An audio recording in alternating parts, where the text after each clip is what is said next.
Hi graduates, my name's Melissa Salmond and I'm from Physio Mentor. Today we're going to talk about some tips for interviews when you're going for a role in a private practice. These days there's lots of competition for jobs in private practices. Nearly 60% of graduates are now going into private practice rather than going into hospital-based roles, which was probably more what was happening a couple of years ago. So therefore there's lots of competition out there for you to get that role that you really want in your first year of your career. And it's really important that your first job ticks all the boxes for you and also for your prospective boss in the private practice. So we're going to go through some success tips that may give you that little bit of an edge over your competition. So typically these days, private practitioners are doing more in-depth, more structured interviews in order to decide on which is the best candidate to fit into their business. So such questions as what I'm about to get into. So first one is, most private practitioners will start off with, tell me a little bit about yourself. And this is your opportunity to showcase some of the skills that are really important in a private practice. So for instance, if you've had a part-time job and you've been in a managerial or supervisor role, working for a particular company or business, going through university, then this is your time to discuss that. Most private practices want to hear where you grew up, what your parents do. If you happen to have parents that own a small business themselves and you have worked in that business, then that seems to be a really big plus because you know how a business model works. And that's a really encouraging point for any private practitioner. The other things I'd like to hear about is if you have any volunteering roles, leadership roles, things like that. So the idea behind an interview is not just for the private practice owner to be interviewing you, but also for you to make a guided decision whether this job will be the best job for you in your first year out of university.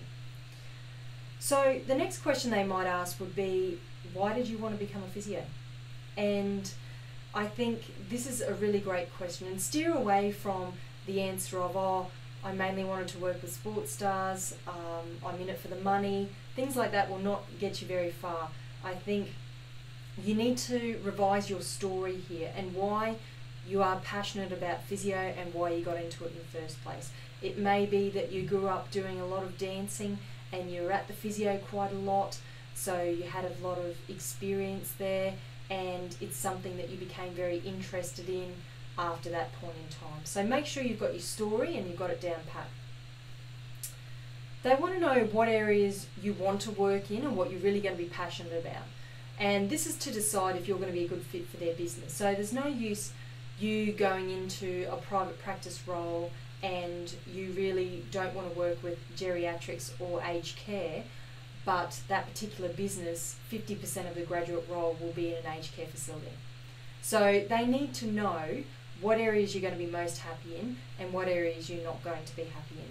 And of course then you want to be saying where you are very interested, and let them know that, because that's a deciding factor. There's no use in having blurred lines here and you going into a role that you're not going to be happy in. Some of the questions start to get a little bit more in-depth into looking into your personality and how you react to certain situations.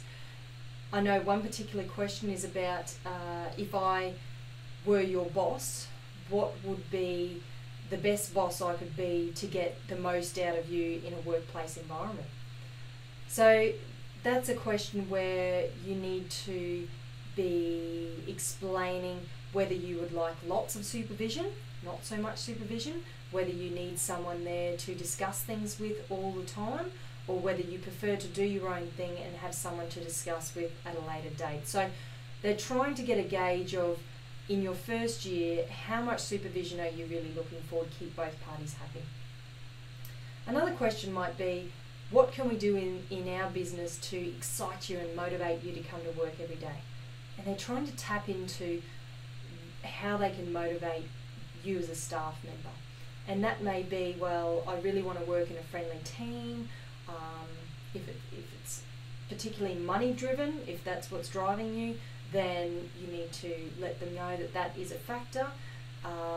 But whether it's just learning in a learning environment where you can be a sponge and take things on board, it's up to you how you answer that question. But ideally, the best one would be all about learning and taking new things on and adapting. They might also bring up a clinical scenario that they'd like to hear your responses to certain things. So what a private practitioner wants to hear when they're asking about clinical scenarios is the frequency of how often you're going to get patients to come back and how you work that out. Because as a graduate, this is some of the most difficult things, is you're not sure how frequently you should get someone to come back or when you should see them next. And this can be the downfall as far as the business side of things. So clinically, you can be an excellent clinician. However, if you're not getting patients to come back or not building your appointment book so it's full, then you're really of no use to a private practice business owner. So it's really important. They want to hear about frequency. They want to hear about getting people back and giving the best care. And I think one of the best things you can say in this situation is, I would treat my patients the way I'd treat my family or the way I would treat an elite sports star.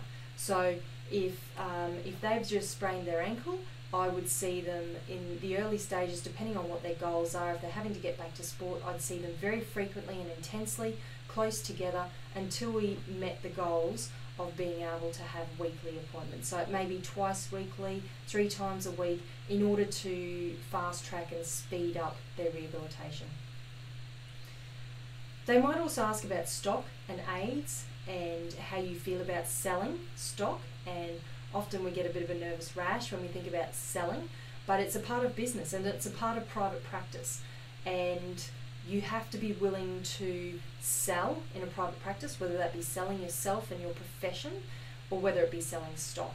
And a private practitioner wants to hear your values here in regards to money and what you see as value, because you may not see value in the stock that you're selling because it's easily accessible to you and you do not have the injury or the condition. But to a patient, it's highly valuable. And to buy it under your roof in your practice gives them the prescription from a highly qualified health professional. It gives them the right measuring, the right brace, and if there's any concerns, they can come back to you, and you know they've got the brace that day and using it immediately. So there's treatment effects as well and treatment benefits. So to send someone elsewhere because it may be $10 or $20 cheaper, they're not going to get that. So that's the type of points you want to get across to your private practitioner, that you are willing to sell and you understand a business concept that you need to sell within the business to benefit the team, so that therefore everyone benefits from that, whether it be bonuses or wage increases. You need to understand the concept of if in future you would like a wage increase, then you need to bring that private practitioner more business and more money in order for them to give you a wage increase. It's not just a matter of time and you get given a wage increase. You have to be performing in private practice. They may also ask about your strengths and your weaknesses, and I think as strengths points in a graduate, we always want to hear that you're willing to learn, you're willing to adapt and learn the business sides of being a private practitioner and moulding to be the private practitioner that this particular business is looking for.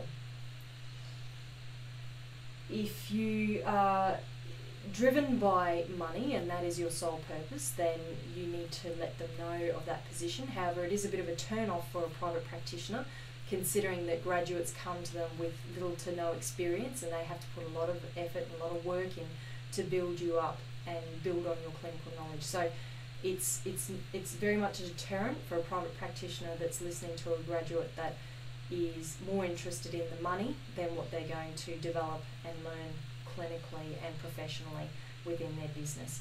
And you have to remember that money will only drive you for so long, and your first job, if you choose the wrong job for the wrong reasons, there are consequences and it can slow you down in your profession. So sometimes taking, perhaps a lower wage, but knowing that you'll get a lot more clinical support and a lot more learning and diversity in your career to start with, may be a compromise you will have to take. Then I think, as far as a private practitioner, we always like to say, is there any questions you have?